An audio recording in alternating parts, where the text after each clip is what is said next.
Brexit trade talks remain in a state of deadlock as the end of the transition period becomes an ever closer reality, and Irish Taoiseach Leo Varadkar predicted the UK will lose in its standoff with the EU.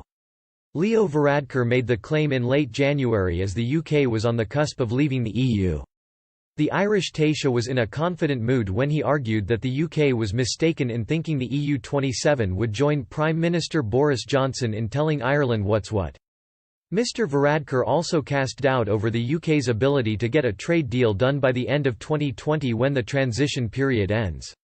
He also added that the EU would have the upper hand in the talks, led on the British side by David Frost and Michel Barnier in Brussels. Speaking to the BBC's Laura Kuntzberg, Mr Varadkar said a lot of people both in Westminster and Britain don't understand Ireland and underestimated the fact that European partners will stay by Ireland in Brexit talks. Mr Varadkar said, "You know, Britain has a very powerful history, a very colonial history. And I think there were people in Britain who thought that France, Germany and Britain would get together at a big summit and tell the small countries what's what. That's not the way the 21st century works, that's certainly not the way the European Union works." Mr Varadkar added that it was the reality of the situation that the EU would have the upper hand in trade talks.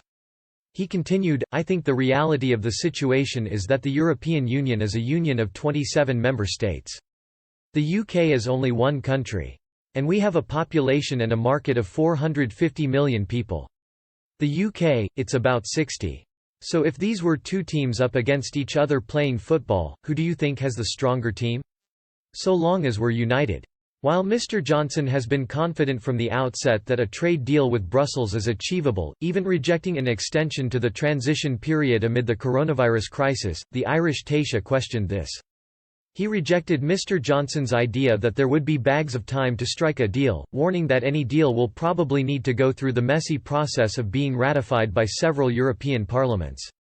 He told the BBC, "So, unlike the withdrawal agreement which had to be passed by the House of Commons on the European Parliament, this might have to be passed by the 27 parliaments of all the different member states.